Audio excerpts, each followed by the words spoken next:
What's up, guys? Gonna do a plane review today on the F-111C. This is a rank 7 battle rating 11.3 strike aircraft for the British Air Tree. This video was suggested to me by Chudler XD. That's a funny name. They wanted me to play the Aardvark, so shout out to you. Sadly, I don't have any Aardvarks in the American Air Tree yet. I only have this one in the British Air Tree, so I hope this will do.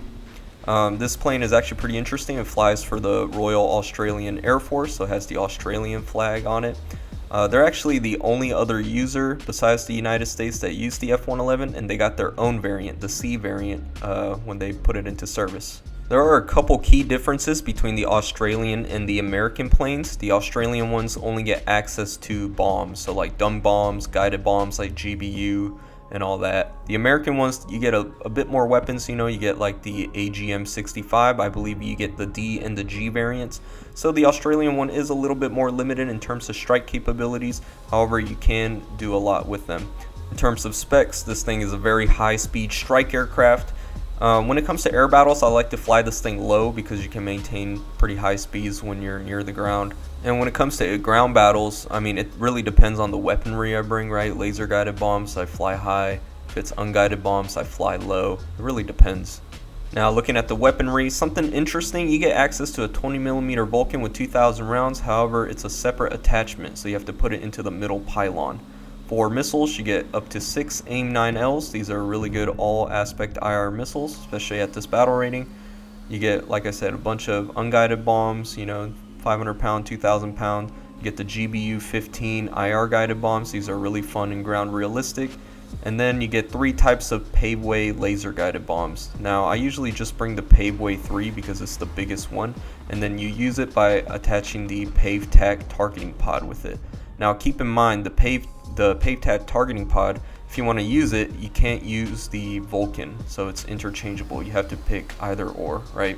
And at the bottom here are the presets I work with. I usually bring preset 1 for air to bomb bases, and then the preset 3 and 4, depending on how I'm feeling, I use those for ground, for casts. Alright guys, that was the quick and dirty rundown on the F-111C. Let's take it out in battle and see how it does. Alright guys, I'm going to show you guys how to use this thing in ground realistic, just because it is a strike aircraft. I find it a little more fun in a cast roll. First, we're rocking the 4 GBU-15 IR guided bombs. These are 2,000 pound bombs. They're IR guided, really good in casts. Now, when I'm using these, generally I want to be closer than when I'm using something like a Paveway, just because you do need to get a lock. So I see, oh man, I see a bunch of enemies. That's 4, 1 for each bomb, right? And they have generally good tracking. I find them more reliable than like TV guided weapons. So take a little bit to get down there. Hopefully my teammates don't kill any of them. Kind of want to get a really good shot. Okay, it's getting really close. I think one of them died though. Oh yeah, look at that. 3 big ass explosions. Pretty much cleared out A for my team. So, and then we just go back to base. Now, like a lot of other strike aircraft, obviously when you're done like unloading your weapons, just fly low, just because the anti-air at this battle rating is really potent, and you're also a really big target as well. So you're fast, you know what I mean? Just get to the airfield real quick, just book it. Alright, now I'm going to show off the laser guided bombs. We got the GBU-24 Paveway 3s. These are also about 2,000 pounds. I kind of want to go for some anti-air targets that are not looking, because we have another like F-117 that's doing bombing runs. So I kind of want to protect him. I think I see a Strela or some anti-air. He's hiding underneath that bridge. I'm gonna wait for him to peek out a little bit. Now, you do get thermals on this thing. They feel like Gen 1 thermals. They're not that good, but you do get, like, you can see them pretty clearly, right? I see him right now. He's poking out of that bridge. So what I do is I line up the CCIP with the lock, right? I drop 1 bomb. There he is. Now you can obviously lock on him, right, with the laser. And you also get a timer as well. So right now we're about 15 seconds from boom, big explosion, and just kind of wait. Now, I do like the Paveways compared to other countries' laser guided bombs. I'm sure they act similar ways, but I don't know. I like the performance of the Paveway. It's very reliable to me. And there you go, I got him. He should have hit underneath that bridge. I probably would have still killed him, but that was a pretty good explosion there. So I'm tracking this Tor right now with my bomb. I think he's trying to shoot at me. Oh, he shot down my bomb. Damn.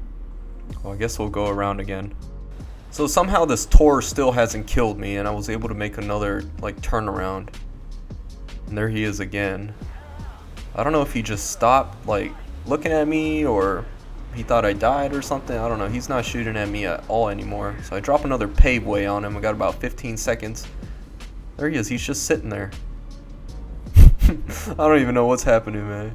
You got a bunch of his teammates spawning next to him too. Oh, okay, yeah, don't lock on that. I just want to kill the Tor. And there you go. A lot of collateral. If only they didn't have spawn protection, that would have gotten them too. So yeah, the laser guided bombs, they're pretty good. I use them at high altitudes though. You want to definitely use them high. You get 90 seconds of guidance, so you have plenty of time for these to drop and to track. So yeah, pretty good weapons overall. Now the final type of weaponry, and arguably the most risky, are the unguided bombs, right? You can get the 500 pound or the 2,000 pound. Usually I bring the 2,000 pound bombs just because, you know, they have big explosions, all that, much higher chance of killing. Now obviously it's the most riskiest because there's a lot of gun-based AA systems, right? Like the Pantsir, the Tunguska, you have proximity rounds, like fuse rounds in the tanks at this battle rating. So overall it is pretty risky. However, with city maps like this, you have a lot more cover. I see somebody capturing C. It looks like a BMPT. I'm gonna drop 2 bombs. And there you go. Honestly, yeah, the unguided bombs, when they work, they're probably the most satisfying too, because you can see your, you can see your work of art, I guess. And there's somebody in the smoke here. I'm gonna drop my last 2. Okay, there was only one guy. It was a 2S38. And I'm gonna go run back to the airbase. There was somebody shooting at me, so I'm gonna just go low. I got 4 fresh bombs. There's somebody over here. He launched a missile at me. I'm just gonna kind of lob it and just fly out.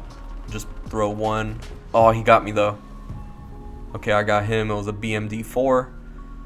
Yeah, so yeah, obviously, right, it's risky. Even those auto cannons, they have a chance to hit you, you know. So just keep in mind, this is the riskiest way to play the F-111 in ground battles. Alright guys, now I'll show you what you can do with this thing in air. Now, big maps like this are perfect for the F-111 just because you have a shit ton of fuel. You can just honestly go to any of these bases that are far away and you just want to bomb. Like, that's really the only thing you can do. You can't dogfight, you know. You have a lot of rounds in your Vulcan, but I mean, the only way you can get air-to-air kills is like with a head-on, or if you like catch somebody off guard in like a boom and zoom or something. But any other way, it's not possible. So with this thing in air, you just want to bomb bases and bomb ground targets. Alright, we're approaching our first base over here. Now, when it comes to bombing bases, I noticed 2,000 pound bombs or just kind of missed the mark a little bit, so I bring extra 500. I bring like 12 500 pound bombs. So I dropped 2 2,000 and 2 500s just so I make sure I can kill that base, because you can kill another base with the 10 500s that I have left over. So you have enough to destroy 2 bases in one go, right? Alright, and we're about to get this base. Yeah, and like I said, big maps are perfect because when this map is too small, I mean, like, you have a higher chance of planes going after you, because I think a lot of enemy players know you're an easy target, especially like if you're not flying fast, right? So with big maps like this, you can just kind of sneak around and get extra points, right, when you're flying low and all that. Alright, got a fresh set of bombs. Now, there's this MiG-23 that's been like killing my teammates. I think he's coming after me because he knows that I'm trying to bomb bases, and I think he's following my flight path. So I'm not going to go for another base. Instead, I'm going to kind of try and catch him off guard and go for a head-on or something. Yeah, he was behind me. He's tracking me right now. Oh yeah, there he is. He's coming straight towards me. Now this is the time to use your Vulcans. Oh, he got me though. Well, I got him, so you know what, I don't care. I got like 4 tons of bombs, 1 air target, 2 ground targets. I'm pretty good. If I had to rate the F-111C, I'll give it a 6.8 out of 10. It has a narrow use case, especially in air battles where you're really only using it to bomb bases and hitting like ground targets. It's really good at that, and it's a reliable way of getting points and grinding. However, it can get boring, right, if you're doing it for multiple matches at a time. Now, when it comes to ground realistic battles, it is a little bit more limited than its American counterpart, the F-111F. You don't have guided missiles or rockets and all that, so you're only relying on bombs for your kills. Now I don't have any issues with that. I like the GBUs and the IR guided bombs. Sometimes even the unguided bombs are fun to play, right, if you don't have enough spawn points. So I really have no issues, but if you're a missile type of guy, this thing might not be for you. Another aircraft that is comparable to this in another country would be something like the Su-24. I also have that plane, I spaded it. They're both similar in its roles, however I noticed they play differently. If I want a high performance, high speed aircraft with just bombs, right, you know, just easy gameplay, I go for the F-111C. However, if I want a wider variety of weapons, you know, cruise missiles, guided missiles, different types of bombs and all that, I'll play the Su-24. I have a better time playing the Su-24 in ground combat, ground RB, than the F-111. However, depending on my mood, I switch either or. Let me know if you want me to review the Su-24 as well. I like that aircraft as well. So yeah guys, that was my review on the F-111C. Let me know in the comments section below what you guys think about this plane, if you like it, if you don't like it, if you like the Australian or the American version. I'll love to hear about it. Let me know in the comment section below as well if you want me to review something like how I reviewed this plane out of a comments suggestion, right? Any plane or tank, the only rule is I have to have it and I have to have it spaded, just to, you know, just so I'm familiar with the vehicle. I appreciate you guys watching. Thank you once again. Like and subscribe, I'll greatly appreciate that. Hype the video as well if you're in mobile. I'm still not sure what it does, to be honest, but it can't be bad, right? So yeah, we're almost to 1,000 subs. I'm so excited for that.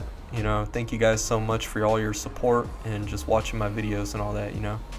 So yeah, thank you once again, and I hope y'all have a good day. Peace.